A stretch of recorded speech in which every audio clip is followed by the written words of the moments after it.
हम आप लोगों को बता रहे थे एल्किल हैलाइडों की बनाने की विधियां। एल्किल हैलाइडों के बनाने की विधियों के अंतर्गत हमने आप लोगों को कई तरीकों से एल्किल हैलाइड बनाने की विधियां बता दी हैं। सबसे पहले हमने बताया था एल्केनों के हैलोजनीकरण द्वारा, फिर उसके बाद बताया था एल्कीनों की अभिक्रिया हाइड्रोजन हैलाइडों से करा करके, फिर उसके बाद हमने बताया था इसी के अंतर्गत मार्कोनी-काप का नियम भी बताया था। मार्कोनी-काप का नियम बताने के बाद उसी में हमने खैरस प्रभाव भी बताया था। फिर हमने बताया था एल्कोहलों की अभिक्रिया हाइड्रोजन हैलाइडों के साथ कराकर, ये एल्कोहल की अभिक्रिया हाइड्रोजन हैलाइड के साथ करा देते हैं, मतलब आरओएच की अभिक्रिया एचएक्स के साथ करा दी जाती है। आरओएच की अभिक्रिया एचएक्स के साथ कराई जाती है, हाइड्रोजन हैलाइड के साथ कराई जाती है, या एल्कोहलों की अभिक्रिया। उसके बाद हमने लास्ट में हमने बताया था आप लोगों को एल्कोहलों की अभिक्रिया फास्फोरस हैलाइडों के साथ कराते हैं। फास्फोरस के दो हैलाइड हमने बताए थे, एक बताया था PCl3, दूसरा बताया गया था कौन, PCl5। इतनी चीजें हो गई थी। अब आगे आप लोगों को पढ़ना है एल्कोहलों की अभिक्रिया थायमिन क्लोराइड से कराने पर। 5 नंबर का है एल्कोहल की बनाने की विधियों में, एल्किल हैलाइडों के बनाने की विधियों में 5वां नंबर क्या है आपका, एल्कोहलों की अभिक्रिया। एल्कोहलों की अभिक्रिया किससे कराने पर, थायोनिल क्लोराइड से कराने पर। सबसे पहले तो आप लोग को जानना पड़ेगा कि थायोनिल क्लोराइड होता क्या है, फार्मूला क्या होता है। थायोनिल क्लोराइड से कराकर, थायोनिल क्लोराइड से कराकर इसी को कहा जाता है बेटा, अथवा इसी को लिख सकते हैं हम डार्जन अभिक्रिया। कौन सी अभिक्रिया कह सकते हैं, डार्जन अभिक्रिया के नाम से भी जाना जाता है। ध्यान दीजिएगा, नाम से अभिक्रियाएं जब पूछी जाती हैं तो वहां पर कंफ्यूजन बहुत होता है, इसलिए याद में अभी से रख के चलिएगा। इसको डार्जन अभिक्रिया कहा जाता है। डार्जन अभिक्रिया में क्या होता है, कोई एल्कोहल लेते हैं, कोई एल्कोहल जैसे हम एथिल अल्कोहल लेते हैं CH3CH2OH, इसकी अभिक्रिया थायोनिल क्लोराइड के साथ करा देते हैं SO2Cl2। थायोनिल क्लोराइड का फार्मूला जो होता है बेटा, ये होता है क्या है आपका SO2Cl2। इसी को क्या कहते हैं हम, थायोनिल क्लोराइड कहते हैं। यही क्या होता है, थायोनिल क्लोराइड होता है। तो इसकी अभिक्रिया थायोनिल क्लोराइड के साथ करा देते हैं, तो बहुत ही आसान सी अभिक्रिया होती है। इतनी आसान अभिक्रिया होती है। अभी आप कहेंगे अरे देखिए यहाँ पर क्या होगा, क्लोरीन के एक प्रमाण के द्वारा पूरा का पूरा OH विस्थापित कर दिया जाएगा। क्लोरीन के एक प्रमाण के द्वारा यहाँ से किसको हटा दिया जाएगा, OH को हटा दिया जाएगा। OH के स्थान पर क्या लग जाएगा, क्लोरीन लग जाएगा, मतलब बनेगा क्या CH3CH2Cl। हाँ हो गया। OH जो निकला है बेटा, एक O यहाँ से और SO बना लेगा क्या आपका, हाँ SO2 सल्फर डाइऑक्साइड, और यहाँ H जो बचा है क्लोरीन भी तो बचा है, बना लेगा क्या आपका HCl। इस अभिक्रिया को कौन सी अभिक्रिया कहते हैं, डार्जन अभिक्रिया कहते हैं। तो डार्जन अभिक्रिया में क्या होता है, एल्कोहलों की अभिक्रिया किसके साथ करा देते हैं, थायोनिल क्लोराइड के साथ करा देते हैं। याद रखिएगा इसका फार्मूला क्या होता है, SO2Cl2 thionyl chloride. Thionyl chloride के साथ करा देते हैं तो एल्कोहल की अभिक्रिया थायोनिल क्लोराइड के साथ कराने पर क्या प्राप्त हो जाता है, एल्किल हैलाइड। और एथिल अल्कोहल की अभिक्रिया करा रहे हैं तो क्या बन जाएगा आपका यहाँ पर एथिल क्लोराइड। क्या बन जाएगा, एथिल क्लोराइड। इस अभिक्रिया को कौन सी अभिक्रिया कहा जाता है बेटा, डार्जन अभिक्रिया कहा जाता है। फिर से ध्यान से देखिए, एल्कोहल की अभिक्रिया थायोनिल क्लोराइड से कराने पर जो अभिक्रिया नाम होती है उसकी कौन सी अभिक्रिया कहते हैं, डार्जन अभिक्रिया कहते हैं। एल्कोहल की अभिक्रिया जब थायोनिल क्लोराइड के साथ कराई जाती है, CH3CH2OH, एथिल अल्कोहल की अभिक्रिया थायोनिल क्लोराइड के साथ कराई जाती है तो OH समूह विस्थापित हो जाता है क्लोरीन प्रमाण के द्वारा और बन जाता है CH3CH2Cl, अर्थात एथिल क्लोराइड की प्राप्ति हो जाती है। यहाँ से O, यहाँ से SO बना लेता है SO2 और हाइड्रोजन क्लोरीन बना लेगा हाइड्रोक्लोरिक अम्ल। इसी अभिक्रिया को कौन सी अभिक्रिया कहते हैं, हम डार्जन अभिक्रिया कहते हैं। तो लिखिए एल्कोहलों की अभिक्रिया थायोनिल क्लोराइड के साथ कराने पर,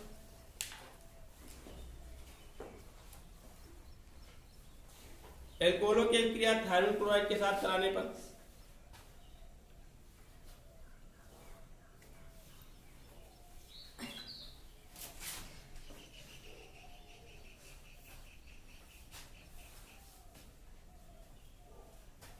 एल्किल हैलाइड की प्राप्ति होती है।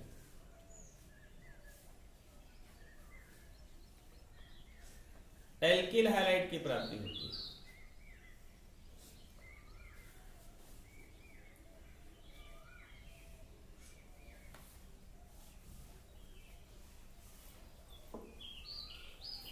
नोट कर लीजिए। लीजिए रिएक्शन।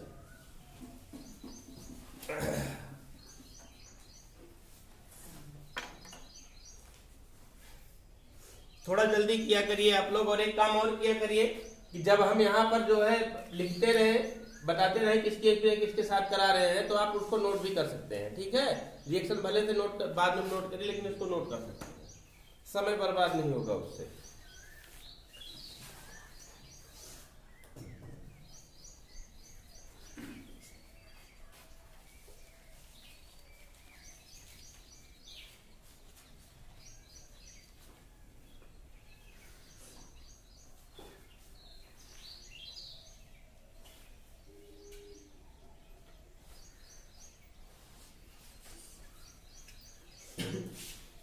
हटाएं। आगे देखिए, आगे पढ़ना है आप लोगों को मोनोकार्बोक्सिलिक अम्लों के सिल्वर लवण की हैलोजनोसेफ क्रिया द्वारा। हटा दे रहे हैं। अगला पढ़ना है आप लोगों को मोनोकार्बोक्सिलिक अम्लों के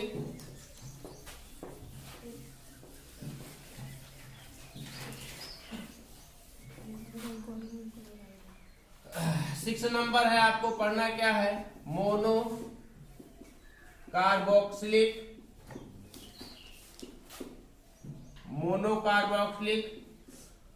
अम्लों के सिल्वर लवण की मोनोकार्बोक्सिलिक अम्लों के सिल्वर लवण की हैलोजन से अभिक्रिया द्वारा, हैलोजन से अभिक्रिया द्वारा। अभी हम आप लोगों को बताएंगे कि मोनोकार्बोक्सिलिक अम्ल किसे कहा जाता है। मोनोकार्बोक्सिलिक अम्ल किसे कहा जाता है, हाइड्रोजन से अभिक्रिया द्वारा, या इसी को कहते हैं, इस रिएक्शन को कहा जाता है बोरोडीन हुन्सडीकार अभिक्रिया। क्या कहते हैं, बोरीडीन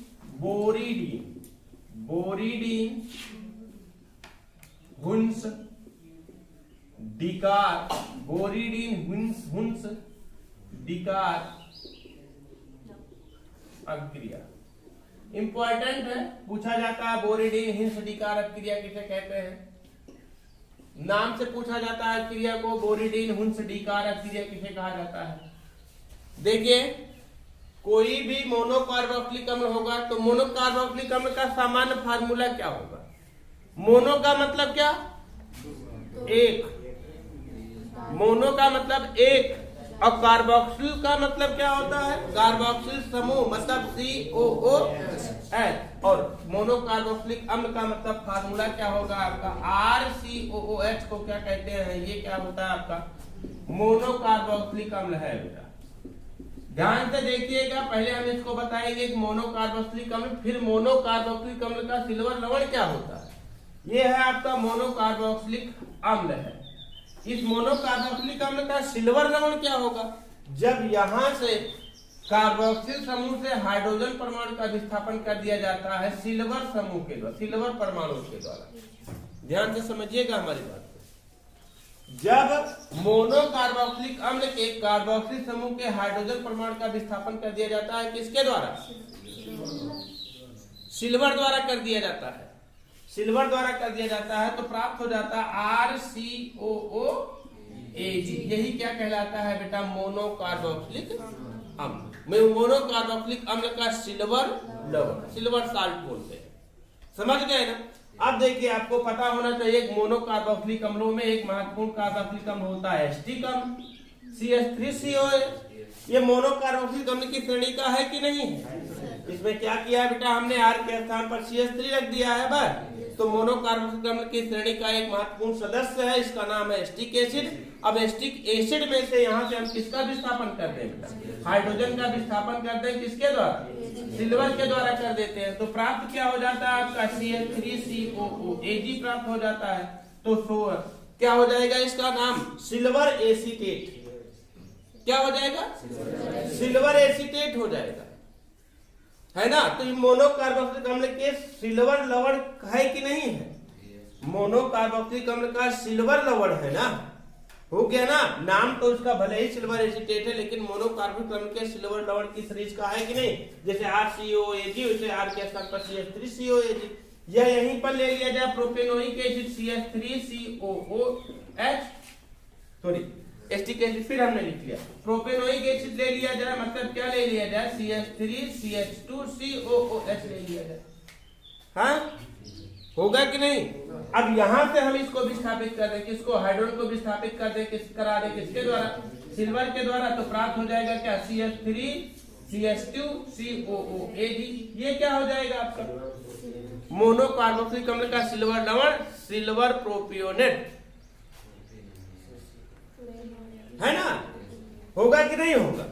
तो ये भी मोनोकार्बोक्सिलिक अम्ल का सिल्वर लवण। अब मोनोकार्बोक्सिलिक अम्ल के सिल्वर लवण आप लोग इतना समझ पाए, समझ गए कि नहीं। मोनोकार्बोक्सिलिक अम्ल RCOOH और H का विस्थापन जब सिल्वर के द्वारा कर दिया जाता है तो मोनोकार्बोक्सिलिक अम्ल का सिल्वर लवण कहलाता है। अब मोनोकार्बोक्सिलिक अम्ल के सिल्वर लवण की अभिक्रिया किसके साथ करा देते हैं, हाइड्रोजनों के साथ करा देते हैं। हाइड्रोजन बोले तो कोई भी है हाइड्रोजन, जैसे क्लोरीन, ब्रोमीन, आयोडीन, कोई भी ले लेते हैं। तो देखिए बहुत आसान सी अभिक्रिया, आप तो समझ में आ गया ना, मोनोकार्बोक्सिलिक अम्ल का सिल्वर लवण। तो मोनोकार्बोक्सिलिक अम्ल के सिल्वर लवण की अभिक्रिया करा देते हैं हम किसी भी हाइड्रोजन के साथ, तो बहुत आसान सी अभिक्रिया होती है। देखिए मोनोकार्बोक्सिलिक अम्ल का सिल्वर लवण की बात करते हैं तो क्या होता है आपका RCOOH। मोनोकार्बोक्सिलिक अम्ल का सिल्वर लवण है ये, इसकी अभिक्रिया किसके साथ करा देते हैं हम, किसी भी हाइड्रोजन के साथ करा दें, H2 के साथ करा दें, किसी भी हाइड्रोजन के साथ करा देते हैं। जब किसी भी हाइड्रोजन के साथ करा देते हैं तो यहाँ से क्या होता है कि RX प्राप्त होता है। क्या निकलेगा, RX निकल जाएगा, RX प्लस क्या निकल जाएगा, AgX, और प्लस क्या निकल जाएगा, AgX, और प्लस क्या निकल जाएगा, CO2 कार्बन डाइऑक्साइड। बहुत आसान सी है कि नहीं। अब देखिए कोई भी ये मोनोकार्बोक्सिलिक अम्ल का सिल्वर लवण है, ये हाइड्रोजन।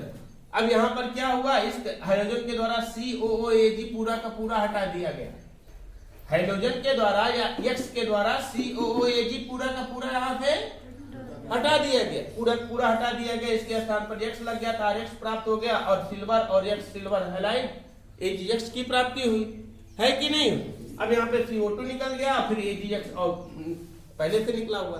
अब मोनोकार्बोक्सिलिक अम्ल का कोई भी एक कंपाउंड ले लेते हैं, जैसे आपका लेते हैं कौन सा है, CH3 CH2 COOH, है ना। इसकी अभिक्रिया किसके साथ करा देते हैं बेटा, ब्रोमीन के साथ करा देते हैं।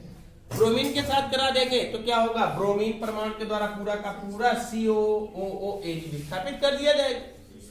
यहां से पूरा का पूरा ये हटा दिया जाएगा, जब ये विस्थापित कर दिया जाएगा प्राप्त हो जाएगा क्या, CH3 CH2 Br, और प्लस क्या निकलेगा, AgBr, होगा कि नहीं। और प्लस क्या निकल जाएगा, CO2। इसी अभिक्रिया को कौन सी अभिक्रिया कहा जाता है, बोरोडीन हुंस डिकार अभिक्रिया, है ना। बोरोडीन हुंस डिकार अभिक्रिया इसी को कहते हैं। समझ गए कि नहीं रिएक्शन। तो लिखिए मोनोकार्बोक्सिलिक अम्ल के सिल्वर लवण से अभिक्रिया द्वारा या बोरोडीन हुंस डिकार अभिक्रिया, लिखिए मोनोकार्बोक्सिलिक अम्ल के सिल्वर लवण की अभिक्रिया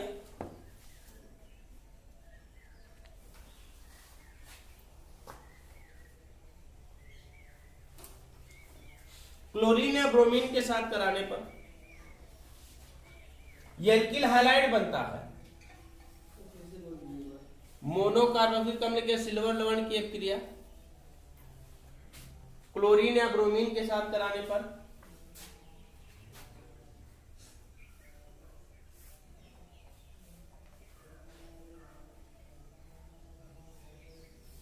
एल्किल हैलाइड बनता है।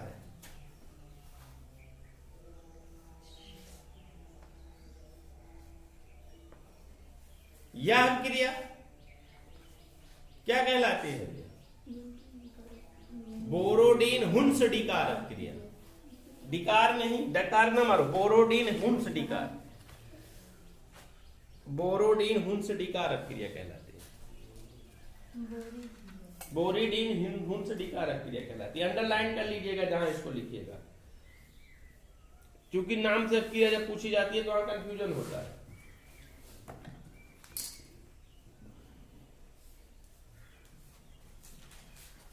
नोट करिए इसको, जल्दी नोट करिए।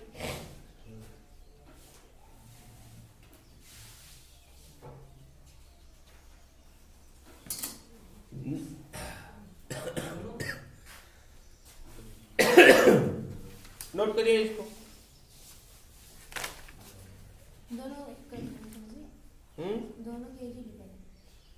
दोनों लिखो, दोनों लिखो।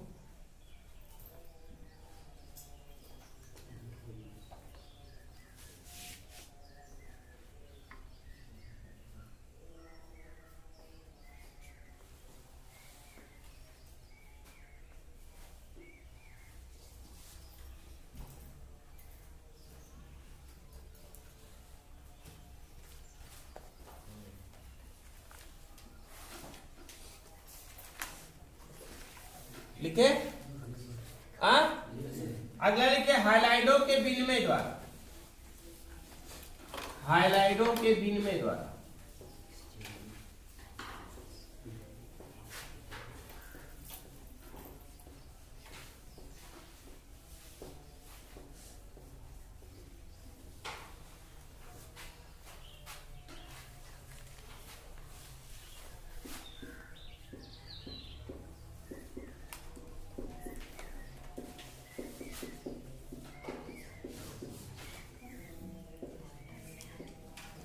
हाइलाइडों के विनिमय द्वारा, या इसी को कहा जाता है, इसी क्रिया को कहते हैं हम फिनकल-स्टीन क्रिया अथवा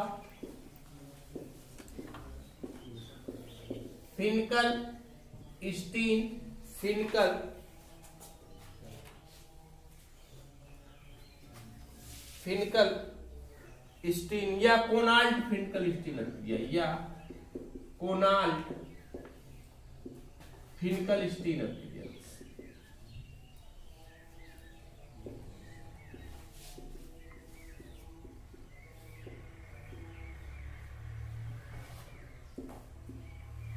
फिनकल-स्टीन या कोनाल्ट फिनकल-स्टीन क्रिया देख लीजिए, बहुत अच्छी क्रिया ये भी है, बहुत आसान सी है, लेकिन ध्यान दीजिएगा इस क्रिया के बारे में। पहले से ही एल्किल हैलाइड है, पहले से एल्किल हैलाइड है, बट एक एल्किल हैलाइड से दूसरा एल्किल हैलाइड बनाना होगा, तब हम इस विधि का प्रयोग करेंगे।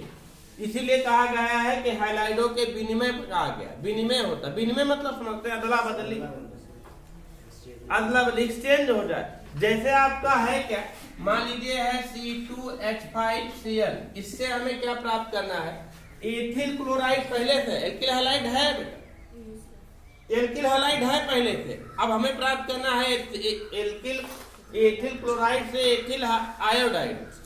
एथिल क्लोराइड से क्या प्राप्त करना है, एथिल आयोडाइड, किसकी क्रिया सोडियम आयोडाइड के साथ करा देंगे, तो निकल क्या जाएगा यहाँ से सोडियम क्लोराइड, और फिर आयोडीन क्या करके इसके साथ जुड़ जाएगा और प्राप्त हो जाएगा क्या, C2H5I और प्लस Na। बस विनिमय हो गया। एल्किल हैलाइड पहले से था, एल्किल हैलाइड पहले से था, अब ये एल्किल हैलाइड के क्रिया सोडियम आयोडाइड के साथ करा देते हैं, तो यहाँ पर विनिमय हो जाता है उनका, आयोडीन के द्वारा सोडियम क्लोरीन का विस्थापन हो जाता है, तो एथिल आयोडाइड की प्राप्ति हो जाती है। इसी तरीके से मान लीजिए एथिल ब्रोमाइड था, अब एथिल ब्रोमाइड था, इसकी क्रिया हम पुनः किसके साथ करा दें, सोडियम आयोडाइड के साथ करा दें, तो मतलब क्या हो जाएगा, सोडियम आयोडाइड में से आयोडीन के द्वारा ब्रोमीन का विस्थापन हो जाएगा और प्राप्त हो जाएगा क्या, C2H5I और प्लस क्या निकल जाएगा, NaBr। इसी क्रिया कहा जाता है कौन सी क्रिया, कोनाल्ट फिनकल-स्टीन क्रिया।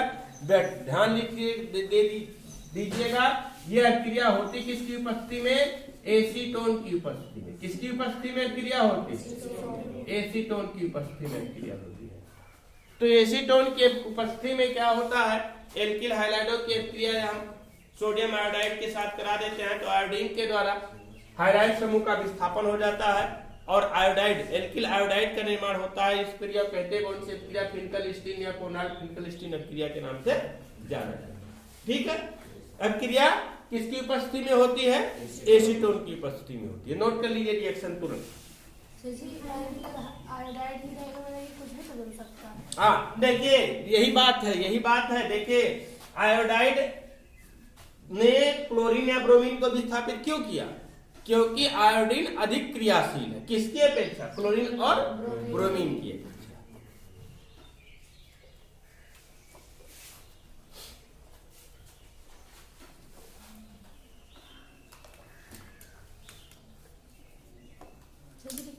हाँ नहीं, कुछ नहीं, रिएक्शन को नोट करिए।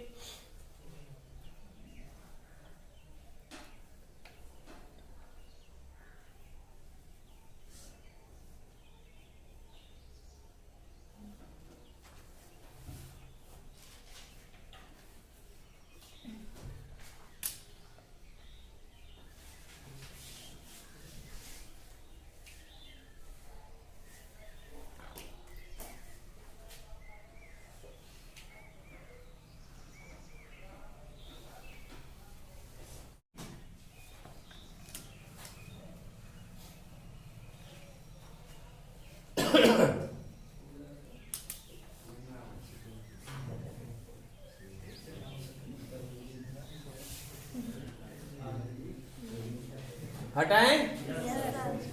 अब अगला पढ़ना है आपको, बनाने की विधियां समाप्त। एल्किल हाइलाइडो के बनाने की विधियां अब नहीं है, समाप्त हो गई। अब पढ़ना है आप लोगों को एल्किल हाइलाइडो के सामान्य गुण। एल्किल हाइलाइडो के सामान्य गुण,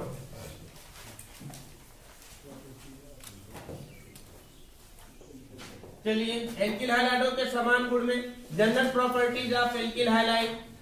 general properties of alkyl halide, general properties क्या क्या पढ़ी जाती है? एक पढ़ी जाती है फिजिकल प्रॉपर्टी मतलब भौतिक गुण, और दूसरा पढ़ा जाता है केमिकल प्रॉपर्टी मतलब कि रासायनिक गुण। तो लिखेंगे एल्किल हाइलाइडो के सामान्य गुण। सामान्य गुण में फर्स्ट नंबर क्या पढ़ेंगे आप लोग? Physical property. General property of alkyl halide, physical property पढ़ेंगे, भौतिक गुण पढ़ेंगे। आपको पता होना चाहिए कि फिजिकल प्रॉपर्टी अर्थात भौतिक गुण में क्या पढ़ा जाता है? क्या पढ़ा जाता है? कि उसका स्टेट पढ़ा जाता है। स्टेट का मतलब क्या है? अवस्था, मतलब गैस है, लिक्विड है, सॉलिड है, किस में डिजॉल्व होती है, किस में डिजॉल्व नहीं होती है, वाटर से हल्की है, वाटर से भारी है, इन सब चीजों के बारे में, रंग कैसा है उसका, इन सब चीजों के बारे में जब पढ़ते हैं तो कौन सी प्रॉपर्टी होती है?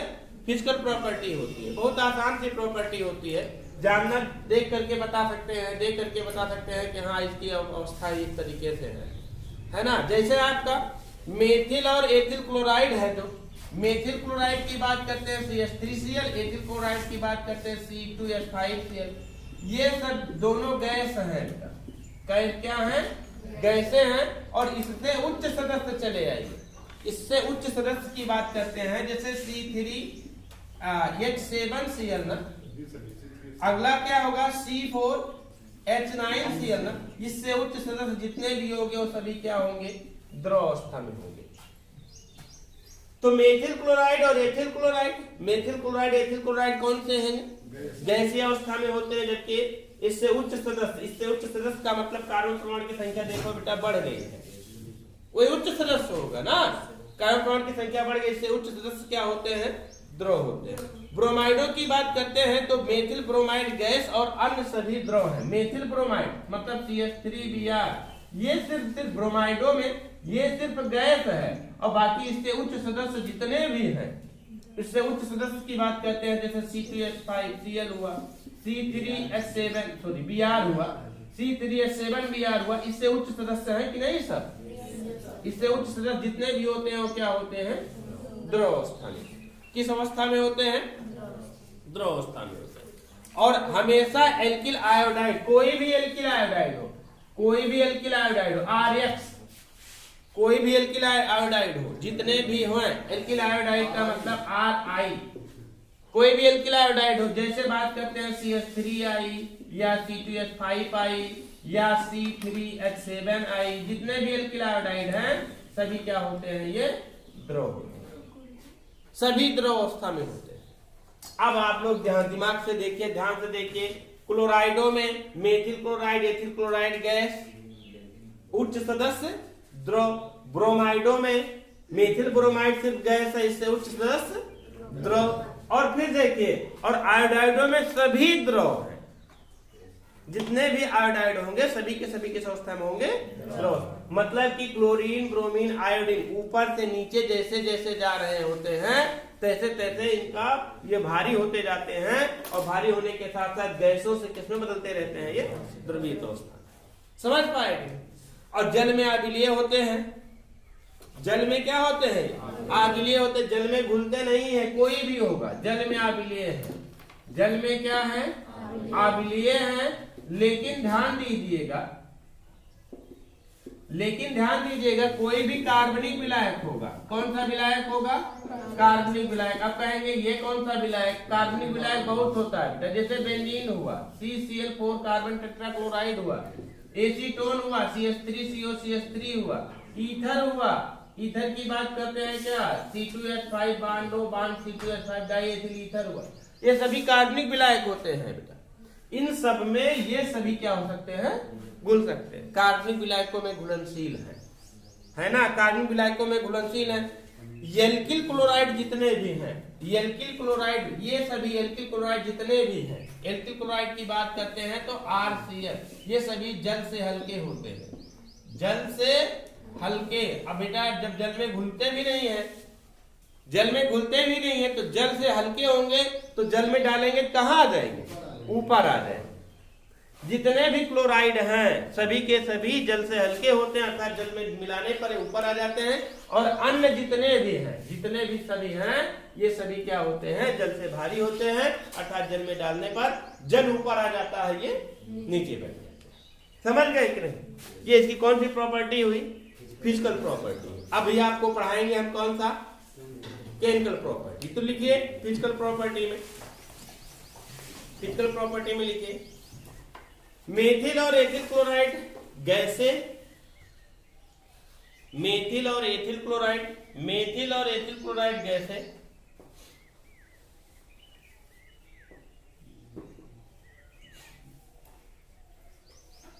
और इससे उच्च सदस्य द्रव है।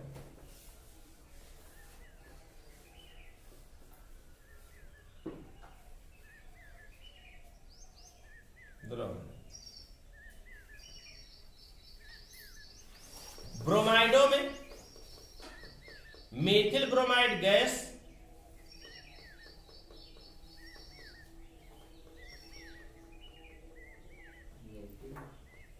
मेथिल ब्रोमाइड गैस और अन्य सदस्य द्रव है।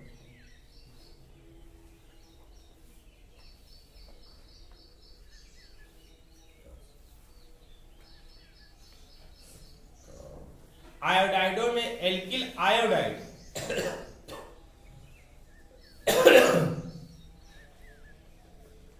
द्रव।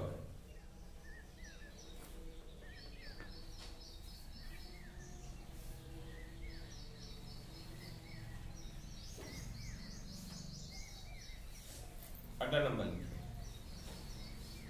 एल्किल हैलाइड, दूसरा नंबर है लिखिए एल्किल हैलाइड जल में अम्लीय, जल में अम्लीय,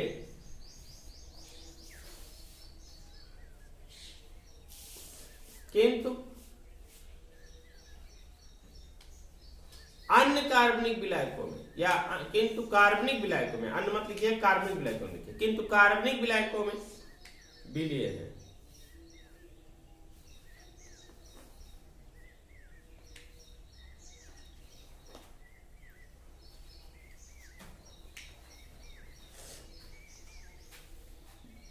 अगला नंबर लिखिए एल्किल क्लोराइड, जितने भी एल्किल क्लोराइड हैं क्या क्या होते हैं जल से, ये एल्किल क्लोराइड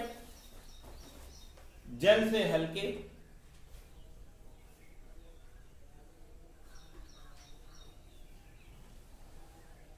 जबकि अन्य एल्किल हैलाइड